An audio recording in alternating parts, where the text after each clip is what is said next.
50 ಕೋಟಿ ಆಫರ್ ಮಾಡ್ತಾರೆ ಶಾಸಕರಿಗೆ ಬಿಜೆಪಿ ಅವರು ಆಫರ್ ಮಾಡಿದ್ದಾರೆ ಅಂತ ಹೇಳುತ್ತೆ. ನೋಡ್ರಿ, ಇದು ಏನಾಗಿದೆ ಅಂದರೆ ಅವ್ರ ಮೇಲೆ ಸಿಕ್ಕಾಪಟ್ಟೆ ಆರೋಪಗಳು ಬಂದ ನಂತರ ಇದನ್ನು ಡೈವರ್ಟ್ ಮಾಡೋದಕ್ಕೆ ಹಿಂಗೆ ಮಾತಾಡ್ತಾರೆ ಅವರು.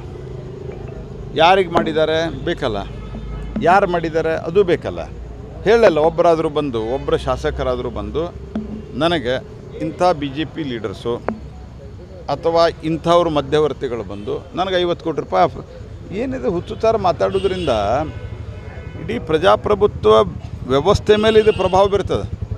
50 ಮಂದಿಗೆ 50 ಕೋಟಿ ಅಂದರೆ ಎಷ್ಟು ದುಡ್ಡು ಆಯ್ತು? 2,500 ಕೋಟಿ ರೂಪಾಯಿ ಆಯ್ತು. ನೀವೇನು ಮಾತಾಡ್ತೀರ ನೀವು ಸೆನ್ಸರಿ ಅದ ನಿಮಗೆ? ಹೋಗಲಿ, ನಾ ಕೇಳೋದು 50 ಕೋಟಿ ರೂಪಾಯಿ ಕೊಡ್ತಾರ ಅಂತ ನೀವು ಆರೋಪ ಮಾಡ್ತಿರಲ್ಲ, ಅಂದ್ರೆ ನಿಮ್ಮವ್ರು ವ್ಯಾಪಾರ ಆಗ್ಲಿಕ್ಕೆ ತಯಾರಾಗ್ಯಾರ ನಂಗಾರೆ? ಕುರಿ ಕೋಣ ಕತ್ತಿ ನಾವು ನಿಮ್ಮ ಎಮ್ ಎಲ್ ಎ ಅಂದ್ರೆ ನಾ ಹಂಗೆ ಭಾವಿಸಿಲ್ಲ. ಮಾರಾಟ ಮಾಡೋದು ಅವರು ಕುರಿ ಕೋಣ ಕತ್ತಿ ಮಾರಾಟ ಮಾಡ್ತಾರೆ. What nonsense you are talking?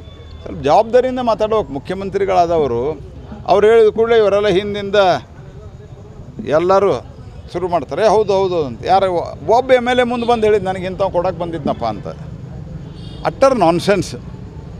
ಶುದ್ಧವಾಗಿ ಇದೊಂದು ಹುಚ್ಚುತನ ಅನ್ನೋದು ಬಿಟ್ಟರೆ ಬೇರೆ ಏನೂ ಇಲ್ಲ ಇದಕ್ಕೆ.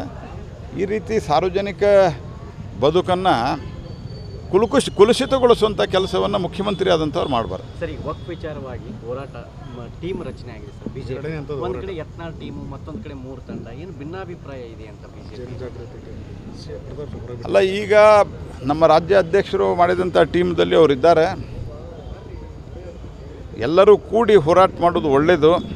ಯಾಕಂದರೆ ನಮಗೆ ದೊಡ್ಡದಾದಂಥ ಒಂದು ಸಮಾಜಕ್ಕೆ ಕಾಂಗ್ರೆಸ್ ಪಾರ್ಟಿಯ ತುಷ್ಟೀಕರಣದಿಂದ ಸಮಾಜಕ್ಕೆ, ಇಡೀ ಸಮಾಜಕ್ಕೆ ನಾನು ಹೇಳೋದು, ಅದರಲ್ಲೂ ಹೆಚ್ಚು ಹಿಂದೂ ಸಮಾಜಕ್ಕೆ ಏನೊಂದು ಕಂಟಕ ಬಂದಿದೆ. ಅದರ ವಿರುದ್ಧವಾಗಿ ನಾವು ಒಟ್ಟಿಗೆ ಹೋರಾಟ ಮಾಡಬೇಕು.